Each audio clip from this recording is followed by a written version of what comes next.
Hola, mi nombre es Wilfredo Méndez, profesor de la clase de Estructura 1 de la Escuela de Arquitectura de la Universidad Católica de Puerto Rico. En esta segunda clase vamos a estar cubriendo los temas de cargas estructurales, componentes de las cargas, tipos de sistemas estructurales, entiéndase acero, concreto y madera, condiciones estructurales en Puerto Rico. También vamos a hablar de los principios fundamentales de la estática, la ley del paralelogramo, el triángulo y el polígono, suma y resta de vectores, principio de transmisibilidad y las leyes de Newton, entre otros temas.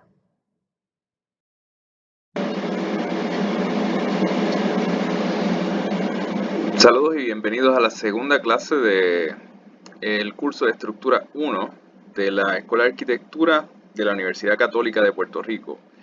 En la clase de hoy vamos a comenzar hablando prácticamente donde nos quedamos en la primera clase. Vamos a estar hablando de cargas estructurales. Pero antes que nada quisiera repasar un poco lo que estuvimos discutiendo en la clase anterior sobre esta tabla de la relación forma y escala de las estructuras, simplemente por repasar. En la clase anterior estábamos hablando de cuáles eran las dimensiones en términos de altura, el lado más corto de la estructura o la profundidad que determinaban lo que era la escala de la estructura. Dependiendo estas variables, se clasificaba una estructura como pequeña, mediana, grande o extra grande. En la clase anterior estuvimos hablando de que una estructura pequeña podía variar entre una casa o un comercio pequeño, probablemente un comercio modular pequeño, estructuras que más o menos alcanzaban 2 niveles.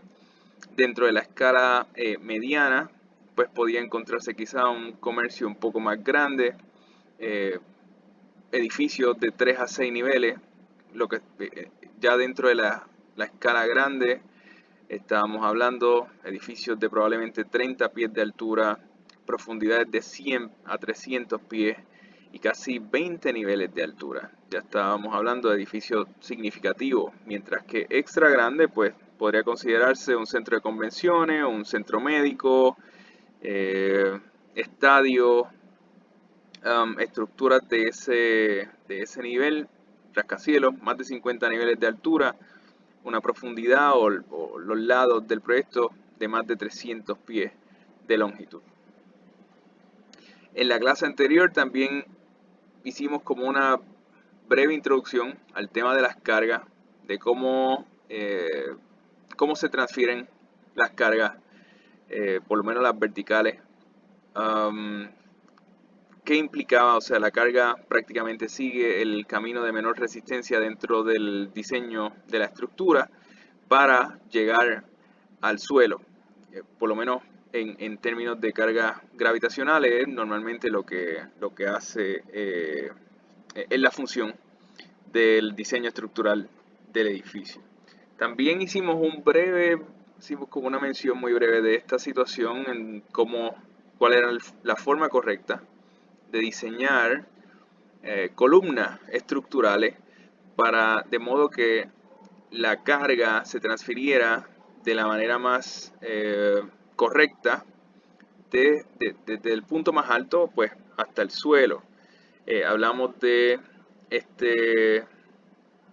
esta configuración en donde todas las columnas eran unas iguales a otras, prácticamente es una columna recta, ¿verdad? Llegamos a mencionar que esta es la opción más económica, pues porque es un elemento repetitivo.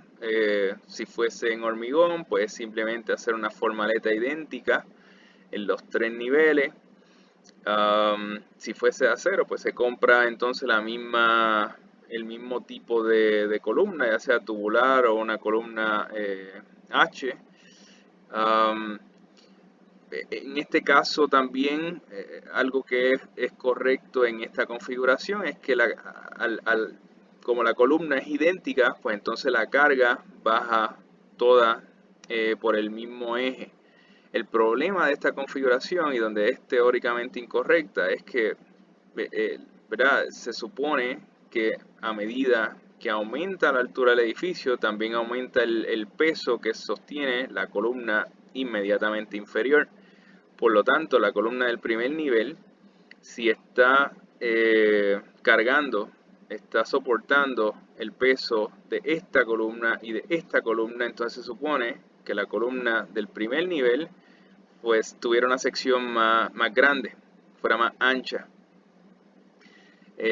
Lo mismo pasaría con la columna del segundo nivel, está soportando el peso de la columna del tercer nivel, por lo tanto mínimo tiene que ser más ancha, con una sección más grande que la del tercer nivel. Por eso es que esta configuración no es teóricamente correcta. Está esta otra configuración de columnas escalonadas donde se intenta resolver ese problema teóricamente correcta. La columna del primer nivel tiene una sección más grande que la del segundo nivel, que tiene una sección más grande que la del tercer nivel. Sin embargo, el problema en este caso es que como se desplaza el eje de cada columna, también se desplaza el axis por donde bajan las cargas y esto resulta peligroso en una estructura. Este tipo de columna escalonada, que es tipo pirámide, la sección se ensancha en ambas direcciones, es probablemente la más correcta. El problema de esta es que arquitectónicamente, pues como que daña la fachada, o sea, afecta el diseño de la fachada. Sin embargo, el otro punto es que se vuelve más costosa. El asunto aquí es que el arquitecto tiene que buscar el modo de hacer que este diseño sea eficiente dentro del diseño arquitectónico, porque este sería el modo en cómo se deberían trabajar teóricamente el diseño estructural de las columnas en términos de la variación del tamaño de la sección por nivel. Hoy vamos a discutir un poco más a profundidad el tema de las cargas estructurales. Prácticamente una carga, pues que pudiéramos decir que es una fuerza o el peso, por definición es un estímulo o fuerza, a veces externo y otras veces interno, que interactúa en un objeto o en el edificio y se mide efectivamente por distribución de peso. ¿Okay? El peso que definimos como masa por la fuerza de aceleración de la gravedad. En este caso tomamos como constante que la gravedad es igual a 9.81 metros por segundo cuadrado o 32.2 pies por segundo cuadrado. Las primeras cargas a las que se tiene que adaptar cualquier estructura o un edificio son las cargas gravitacionales, que son las fuerzas verticales. Son las cargas gravitacionales se traducen en carga muerta permanente, o sea, el peso propio del edificio, que es igual a la suma de los materiales de la construcción. Y estas cargas gravitacionales terminan afectando las cargas vivas o transitorias, que son los mobiliarios y los ocupantes. No obstante, a pesar de todo esto, las cargas gravitacionales son aquellas a las que mejor adaptadas están los edificios por naturaleza. Cualquier diseño arquitectónico o cualquier estructura, por el diseño de los materiales, por el modo en cómo se funde el hormigón y termina secándose la estructura, la fuerza gravitacional es la fuerza a la que mejor se adapta y a la que más capaz de responder es el diseño estructural o el sistema estructural o la configuración arquitectónica como resultado final. Otro tipo de carga a las que los edificios, bueno, ya no necesariamente están tan bien adaptados como las cargas gravitacionales, son las cargas laterales. Es todo lo que se considere movimiento horizontal. Entiéndanse los terremotos. En este caso, digamos, es como una de las cargas laterales principales o las más conocidas en el mundo. Los terremotos son producto de los movimientos en las placas tectónicas. También pueden ser causados por erupciones volcánicas o cierto tipo de explosiones. Los terremotos son ondas que se generan y tienen aceleración. Esta fórmula que colocamos acá arriba a la derecha, fuerza igual a masa por aceleración, es prácticamente la fórmula básica para uno determinar o sea, la magnitud del terremoto, la intensidad del terremoto, de hecho. Durante un terremoto se produce desplazamiento horizontal y vertical. La intensidad depende en gran medida del tipo del suelo. A mayor consistencia, a mayor consistencia el desplazamiento es atenuado. Si el terreno es blando, el movimiento se exagera, como normalmente ocurre en costas y cerca de los cuerpos de agua. Estos tres ejemplos que están acá, que no voy en este caso en la clase del video, no voy a ir uno por uno, pero cada uno puede visitar el enlace y mirar el experimento que se está haciendo de estos tres sistemas estructurales. En este caso están comparando el concreto versus la madera, el acero y la envoltura del edificio, y en este caso están comparando la estructura de acero expuesto. Cada uno de estos experimentos que están haciendo diversos centros de investigación en el mundo exploran la respuesta de este tipo de sistema estructural a carga sísmica. En este caso, carga que genera un terremoto magnitud 9, que son pues cargas sísmicas significativas. Algunas de las características, ¿verdad?, que uno obtiene pues, de este tipo de estudio y de la respuesta que podrán observar si entran a cada uno de los enlaces. La madera genera sistemas estructurales que son livianos y elásticos. En ese sentido se parece mucho en cierto nivel al acero. El acero también es un tipo de estructura que es liviana, por lo menos relativamente liviana con comparación. Es elástica, y en adición pues el acero es bastante más fuerte que la madera. El caso aquí, que es el contraste, en cierto modo, es el concreto. El concreto es fuerte, es rígido, pesado, pero el problema del concreto ante cargas laterales es que es quebradizo. Tanto la madera como el acero tiene niveles de elasticidad importantes que ayudan a disipar la energía sísmica durante eventos de terremoto. En cambio, el concreto no tiene la misma habilidad, no tiene las mismas propiedades tectónicas, por decirlo de algún modo. En términos de elasticidad es mucho más quebradizo. Para efectos, ¿verdad?, de los estudiantes, esa es la razón por la cual el concreto, para aumentar el nivel de resiliencia y seguridad en los edificios, pues se le añade el refuerzo de acero o la varilla. Así que el concreto armado, la intención es que tenga mejores niveles de elasticidad precisamente para soportar carga lateral. El concreto sería perfectamente capaz de soportar cargas gravitacionales, al menos hasta cierto peso o altura. Sin embargo, un concreto que no tiene refuerzo de acero es bastante vulnerable ante cargas laterales. Y eso se nota en este ejemplo acá, en este estudio que hicieron de las estructuras de concreto soportando carga lateral del terremoto. Otro tipo de cargas laterales que son también importantes, yo diría que probablemente las que están en segundo lugar, son las cargas de viento. Por lo menos en lugares como el Caribe o Florida, Texas, incluso partes de México, Japón.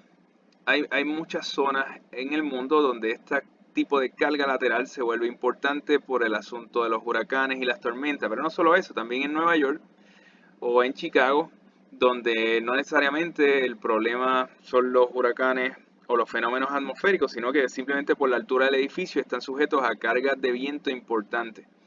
El origen del viento, pues, es la velocidad del aire. Para que la carga lateral haga efecto, pues requiere una superficie de contacto. El viento genera presiones positivas y negativas, donde el viento sopla o empuja, pues tiene carga positiva.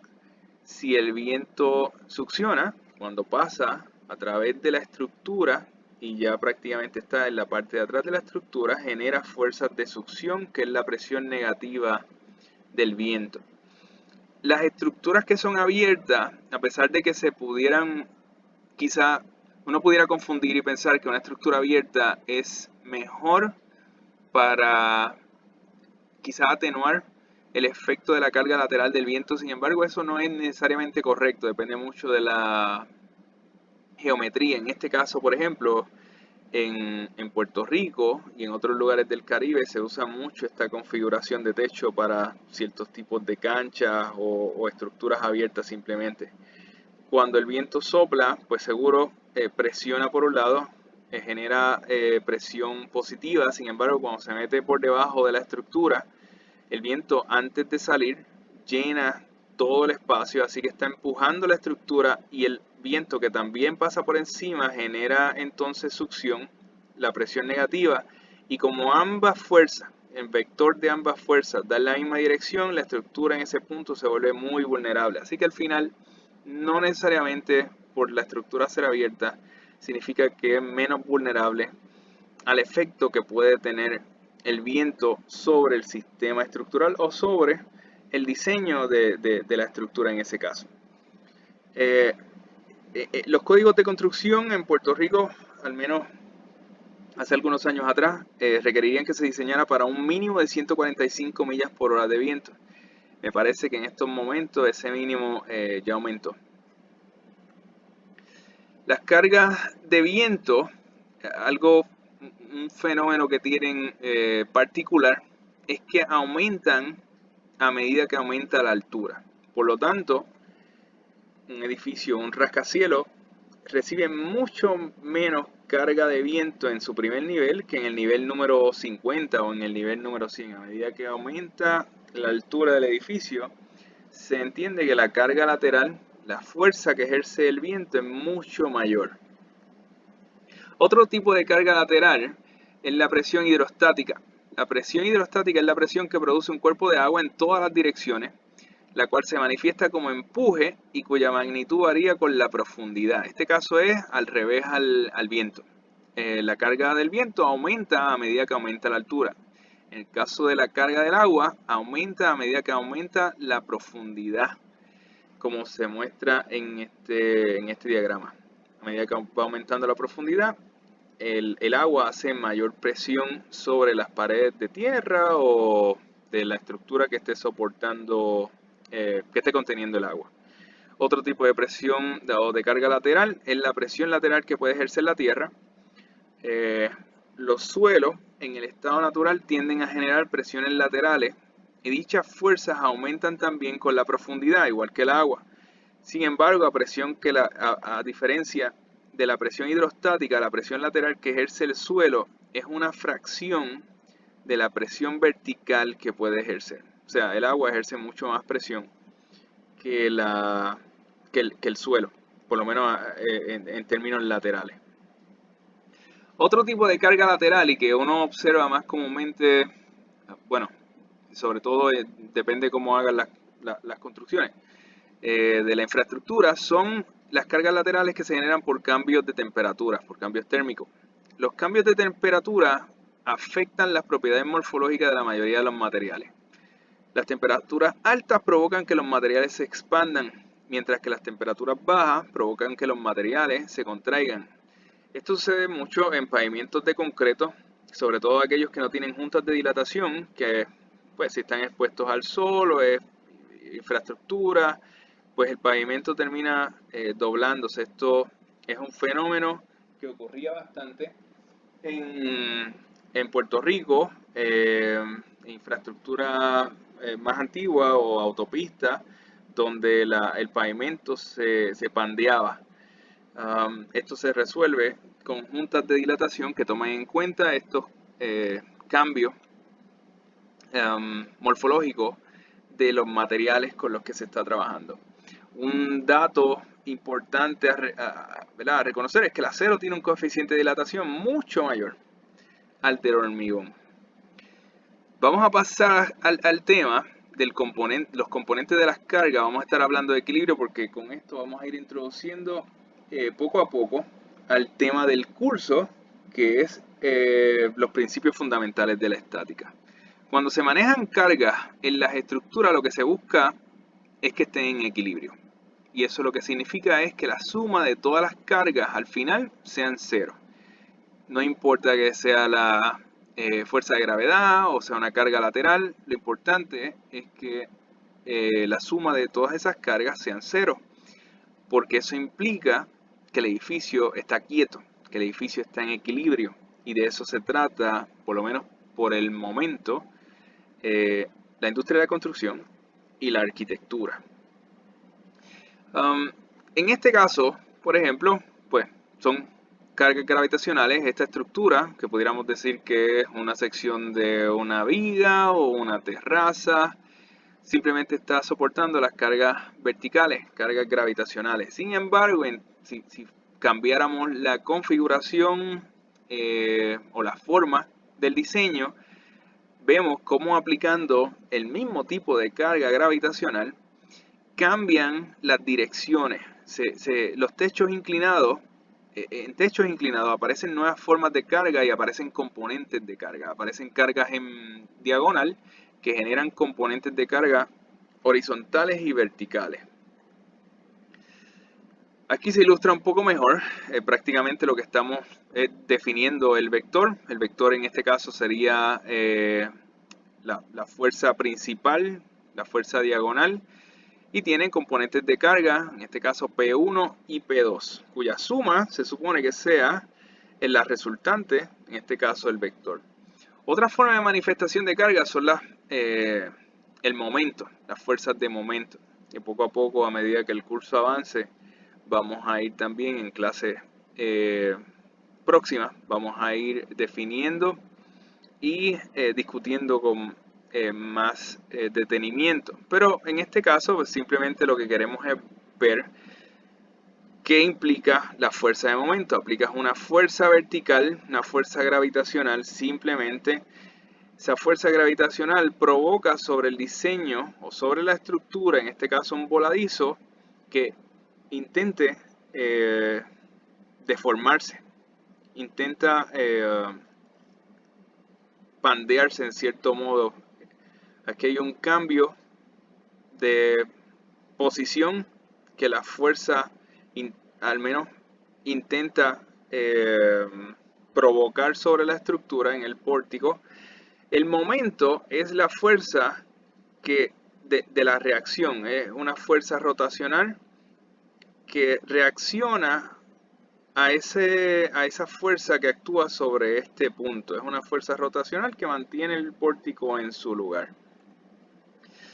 El momento es prácticamente, o por definición, un movimiento rotacional que se define por magnitud es igual a fuerza por distancia.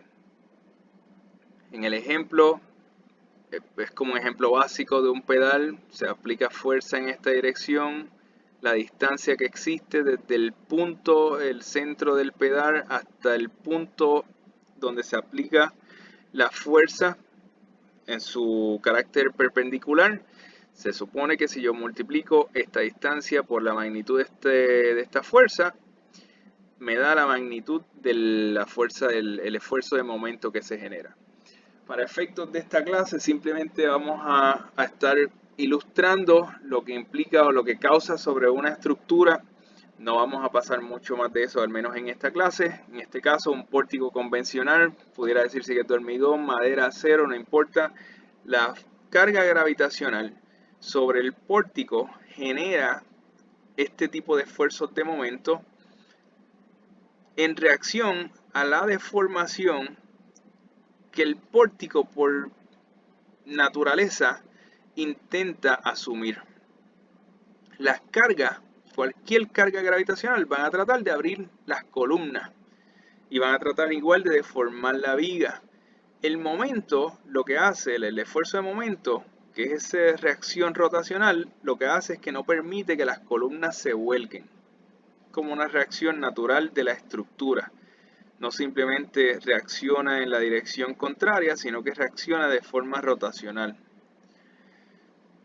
Cambiando de tema y hablando un poco más de los sistemas estructurales, queremos como que definir poco a poco los tipos de sistemas estructurales a los que un estudiante tiene que estar atento cuando lo va a escoger o simplemente para identificar distintos sistemas estructurales dentro de las estructuras existentes.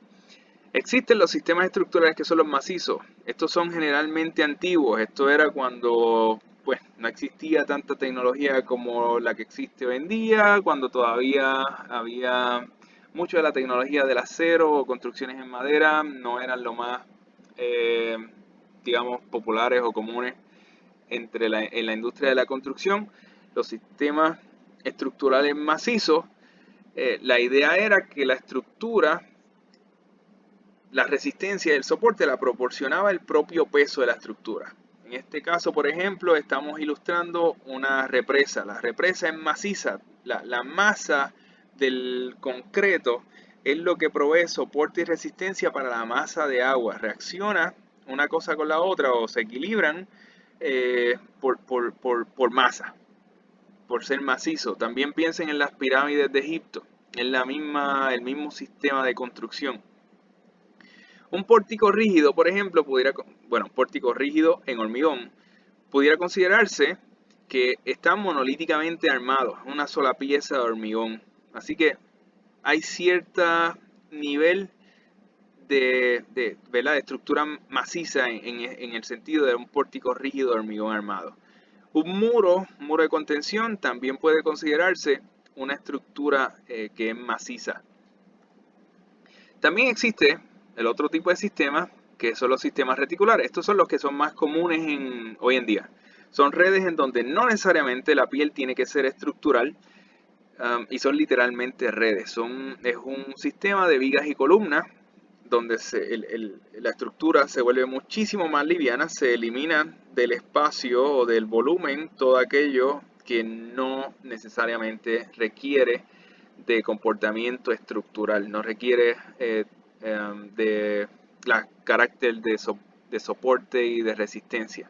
En este caso simplemente el sistema se limita a elementos verticales y horizontales para transferir carga de la manera más efectiva o eficiente del techo hasta el suelo. Y por último, en los sistemas estructurales, por lo menos por último dentro de los sistemas estructurales principales, tenemos las superficies autoportantes. Estos son losas o pieles con capacidad portante, de soporte y resistencia.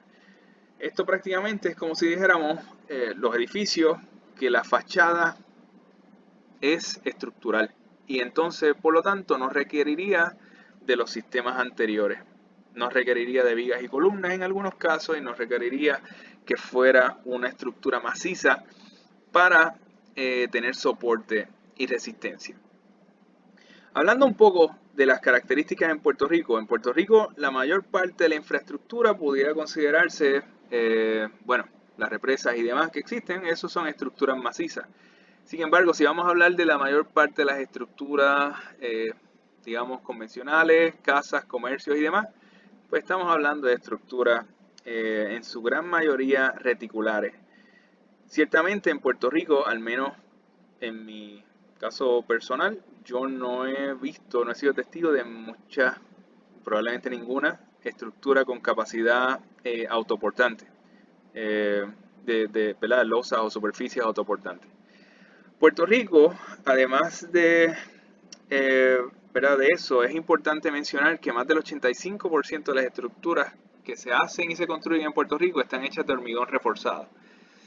Eso no simplemente es por razones estructurales o de conveniencia del material, también tiene que ver con razones económicas. El problema con el hormigón en Puerto Rico, y algo que hemos notado recientemente con los terremotos que ocurrieron a principios de este año 2020, es que el hormigón, bueno, como ya discutimos en un par de páginas anteriores, no es el mejor material cuando se trata de cargas laterales, sobre todo cargas laterales provocadas por eventos sísmicos. Puerto Rico se ubica en una zona sísmica 3 dentro de 4 categorías. Eso quiere decir que Puerto Rico es muy vulnerable al efecto de los terremotos. Es sumamente vulnerable a cargas laterales por terremoto.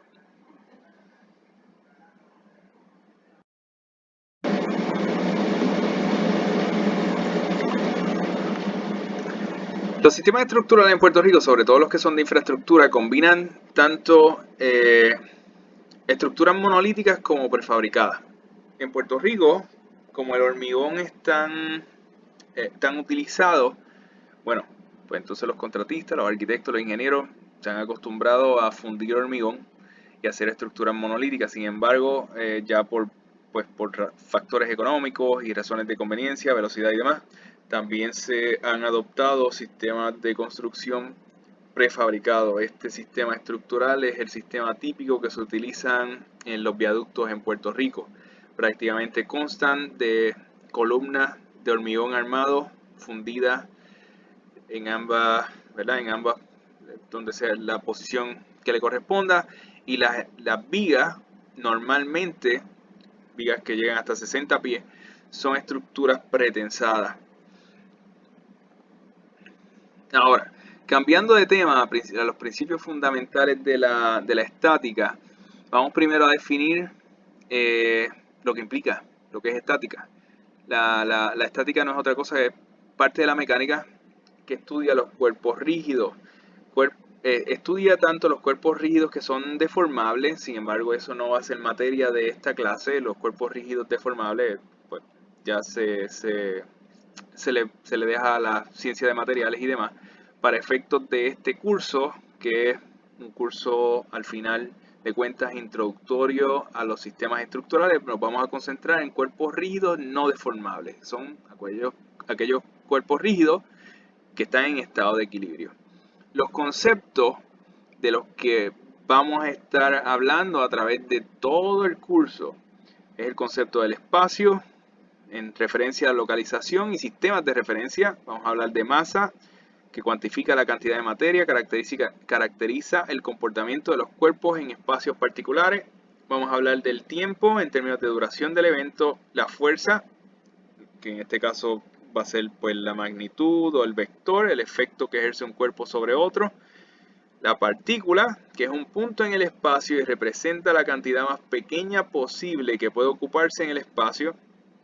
Y la vamos a utilizar para entender y resolver los problemas de fuerzas concurrentes, o sea, las fuerzas que actúan sobre el mismo punto. Como en este caso, esto es un ejemplo simplemente para poder diferenciar lo que es una partícula y lo que no es una partícula. Esto viene siendo un cuerpo. Aquí hay dos puntos. Esto es una partícula porque es el punto, la variable, o en este caso representa la cantidad más pequeña posible que puede ocuparse en el espacio. También vamos a hablar de cuerpos rígidos, que es una reunión de partículas las cuales guardan una posición fija entre sí. Entre las cosas que nosotros vamos a estar aplicando más comúnmente durante el curso es la suma de vectores. Para sumar vectores, que en esta clase vamos a introducir y a medida que vayan transcurriendo el resto de las clases, vamos a ir definiendo mejor los procesos, pero para efectos de esta, vamos a decir que podemos utilizar tanto la ley del paralelogramo, la ley del triángulo o la ley del polígono. La ley del paralelogramo, en este caso, digamos que cuando hay dos fuerzas que actúan sobre una partícula, pueden ser reemplazadas por una sola fuerza conocida como la resultante, que se obtiene al dibujar la diagonal del paralelogramo cuyos lados son las fuerzas. Teniendo en cuenta que las fuerzas son vectores que tienen magnitud, sentido y dirección. Si vemos el ejemplo de acá, donde tenemos un vector de fuerza que equivale a 50 libras de magnitud, podemos decir de este vector que actúa sobre la partícula A, o el punto A, que la dirección del vector se encuentra en el cuadrante positivo-positivo y que tiene un sentido beta o alfa. ¿Cómo definimos estas cosas, esas características? Bueno, pues En este caso simplemente dibujamos el vector dentro de un sistema de coordenadas. Está en el cuadrante 1, donde la X es positiva, la Y es positiva, ¿verdad? Pues la dirección del vector y los componentes en este caso, ambos serían positivos. El sentido, pues, es prácticamente los ángulos que componen o que posicionan a ese vector de fuerza.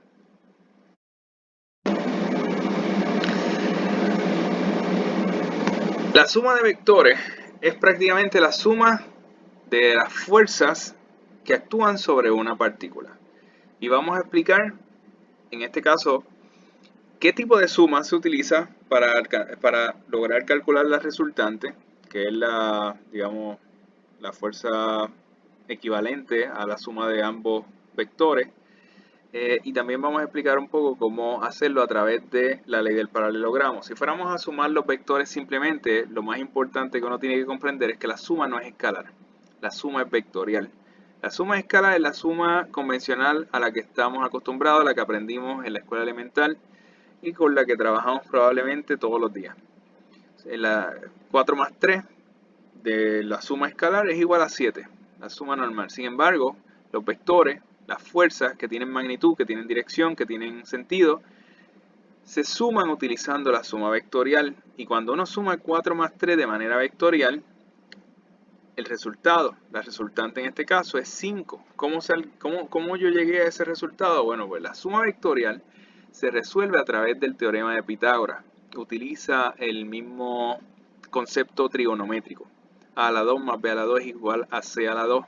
C en este caso, la hipotenusa, es la resultante. Tanto 4 y 3, que son los catetos, se consideran los componentes de la fuerza. En este caso yo estoy explicando esto un poco como al revés, lo van a notar en digamos en las próximas páginas y también lo van a notar en las próximas clases. Pero para efectos de esta clase simplemente queremos ilustrar el concepto de la suma vectorial. Si vamos a utilizar la ley del paralelogramo para obtener o hallar la resultante, aquí el ejemplo es más o menos el mismo, dos vectores de fuerza actuando sobre la partícula A. Lo más importante es cómo se transmiten esos vectores y cómo actúan sobre la partícula A. Lo que vamos a hacer, lo vamos a ilustrar paso a paso, es mover los vectores de posición para entonces lograr medir en este caso la resultante. Fíjense en lo que voy a hacer. Primer paso, lo que hago es mover un vector, cualquiera de los dos, no importa realmente. Pero en este caso yo escogí el vector de fuerza P. Lo moví para que actuara sobre la partícula A de esta manera, simplemente lo transmito. Si hubiese movido el vector Q, tengo que hacer lo mismo. Muevo el segundo vector a la posición. Y en este caso en particular, que en la ley del paralelogramo, lo que se busca es completar un paralelogramo con estos dos vectores de fuerza. Hay que conservar los ángulos y las magnitudes. Eso no se puede cambiar. Yo no puedo cambiar el vector P de magnitud de fuerza y tampoco puedo cambiar el ángulo porque entonces daño el ejercicio. Cambio el valor de las resultantes. Tengo que mantener los ángulos y tengo que mantener las magnitudes. De esa forma es como se construye un paralelogramo. Yo construyo el paralelogramo con las fuerzas dadas y entonces entre la partícula A y el punto, ¿verdad? Esto sería P, este sería Q, pues paralelo a esto, entre este extremo de la partícula A y el extremo de la posición de los dos vectores, ahí es que mido la resultante. La ley del paralelogramo, para repetir, las dos fuerzas que actúan sobre la partícula, en este caso Q y P, las reemplazamos por una sola fuerza, conocida como la resultante. Q y P son las componentes. Las reemplazamos por la resultante que se obtiene al dibujar la diagonal del paralelogramo y cuyos lados son las fuerzas. ¿Qué es lo que quiere decir esto en palabras sencillas? Si yo pongo esta partícula, el punto A, y le ejerzo la fuerza P en esta dirección y ejerzo una fuerza Q en esta dirección y las dos fuerzas actúan a la vez sobre la partícula A se va a mover en esta dirección. Si las dos fuerzas actúan a la vez sobre la partícula A se mueve en esta dirección y se va a mover según la magnitud, la suma de esta magnitud y esta magnitud, pero de suma vectorial, escala vectorial. La ley del triángulo y del polígono son prácticamente parecidas, o sea, en mi caso son más o menos lo mismo, a mí me parece que son más sencillas. Vamos a hacer el ejercicio igual. En este caso, si se fijaron, la partícula A, yo moví la fuerza P de posición y muevo la fuerza Q. Sin embargo, aquí yo no formo el paralelogramo, simplemente muevo la fuerza P acá y la fuerza Q que iba aquí, pues la transfiero inmediatamente a esta posición y mido la resultante. Es lo mismo, tanto la ley del paralelogramo como la ley del triángulo estoy haciendo prácticamente lo mismo, simplemente la ley del triángulo me estoy ahorrando los pasos. La ley del polígono pues se usa para sumar muchas más fuerzas y de distintas magnitudes, distintas direcciones, distintos sentidos. En este caso, por ejemplo, si queremos sumar P más Q más S más M, todos siendo montones de fuerzas, P más M más Q más S resultante. Algo particular es que realmente no importa el orden en que se coloquen las fuerzas. Yo pude haber colocado P más Q más M más S y se supone que si se hace bien, la resultante al final sea siempre la misma, en este caso la misma dimensión que va a representar la magnitud de la fuerza o del vector. La resta de vectores, simplemente lo que hay que hacer cuando se están restando vectores en lugar de sumarlo es cambiar la dirección del vector. Lo que no se puede alterar es la magnitud. No cambia la magnitud sigue siendo la misma, lo que cambia es la dirección. Aparte de eso, se resuelve exactamente del mismo modo, ya sea con la ley del paralelogramo, ya sea con la ley del triángulo, la ley del polígono o de manera trigonométrica, que es la forma que lo vamos a estar resolviendo en la clase. Un concepto que está implícito en estos ejercicios que estamos viendo es el principio de transmisibilidad. El principio de transmisibilidad lo que implica es que la condición de equilibrio o de movimiento de un cuerpo rígido permanece inalterado, o sea, permanece igual, si una fuerza que actúa en un punto dado del cuerpo se reemplaza por una fuerza de la misma magnitud y dirección, pero actuando en un punto distinto siempre y cuando ambos tengan la misma línea de acción. Todo eso lo que quiere decir es que este cuerpo rígido, ¿verdad? Vamos a considerar que esto es un cuerpo rígido, va a permanecer igual, idéntico o inalterado si la fuerza que actúa sobre el punto se reemplaza por otra fuerza, pero que esa otra fuerza tiene exactamente la misma magnitud, o sea que F1 es igual a F2, tienen exactamente la misma magnitud, actúan en un punto distinto, sin embargo, ambos puntos tienen la misma línea de acción. Lo que no puede pasar es que yo venga y ponga este punto acá, ambos en esta dirección, entonces ya el cuerpo rígido no va a permanecer inalterado, se va a mover, va a rotar, va a hacer otra cosa. De eso se trata el principio de transmisibilidad. Lo importante es mantener o reemplazar por una fuerza que tenga la misma magnitud, idénticamente la misma, y que actúe en la misma línea de acción. Esto de la fuerza de transmisibilidad tiene un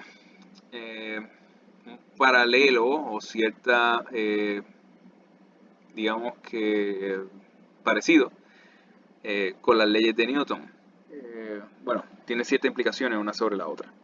Y eso es algo a lo que vamos a introducir simplemente en esta clase. Después, a medida que vayamos viendo ejercicio por ejercicio y haciendo la práctica de suma de vectores, pues entonces vamos a ir discutiéndolo con más detenimiento y mayor profundidad.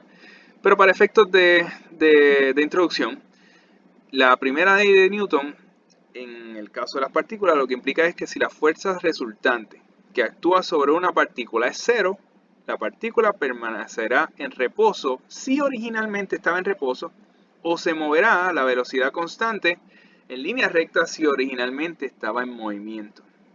Eso es la primera ley de Newton, digamos como parafraseada dentro de la clase de estática de partículas. La segunda ley de Newton sería si la fuerza resultante que actúa sobre una partícula no es cero, contrario a la primera ley.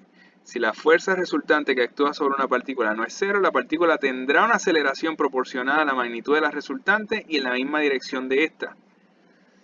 Fuerza igual a masa por aceleración, porque en este caso la fuerza resultante que actúa sobre la partícula no es cero.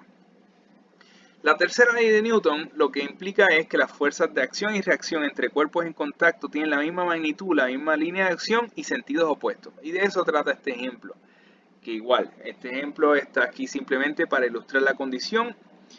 En clase próxima vamos a estar haciendo los cálculos de esto y explicándolo con detenimiento. Pero en este caso, lo que estamos explicando es estas fuerzas que provienen de fuerzas gravitacionales, en este caso el peso que actúa sobre esta viga, se generan unas fuerzas en ambos extremos, entonces la reacción que ocurre contrario, o sea, la reacción que provoca esta fuerza es idéntica, simplemente tienen sentidos opuestos. En la misma magnitud, W por L dividido entre 2, peso por longitud dividido entre 2, en la misma magnitud, tienen la misma línea de acción, o sea, esta fuerza de abajo, esta reacción no es en diagonal, tampoco es horizontal, es vertical como la de arriba, la misma línea de acción, o sea, se encuentran en el mismo eje, lo que cambia es el sentido, esta va hacia abajo, la reacción es hacia arriba. Por último, para terminar, con las leyes de Newton, la ley de gravitación de Newton, pues una ley que prácticamente estamos obligados a estudiar en todos los cursos de estructura. Esta ley lo que implica es que dos partículas de masa m y m mayúscula y m minúscula, se atraen mutuamente con fuerzas iguales y opuestas y la magnitud de dicha fuerza es directamente proporcional a las masas e inversamente proporcional al cuadrado de la distancia entre ellas. Esta definición como tal no necesariamente la vamos a estar aplicando durante este curso. No va a haber ningún ejercicio donde tengamos que utilizar digamos que esta fórmula. Sin embargo, lo que sí vamos a estar aplicando en varios de los ejercicios es el valor de la constante gravitacional, 9.81 metros por segundo cuadrado, 32.2 pies por segundo cuadrado. Prácticamente hasta aquí llega esta segunda clase y los temas de esta segunda clase. Ya en la próxima clase vamos a estar de lleno, vamos a estar entrando en suma de vectores y resta de vectores.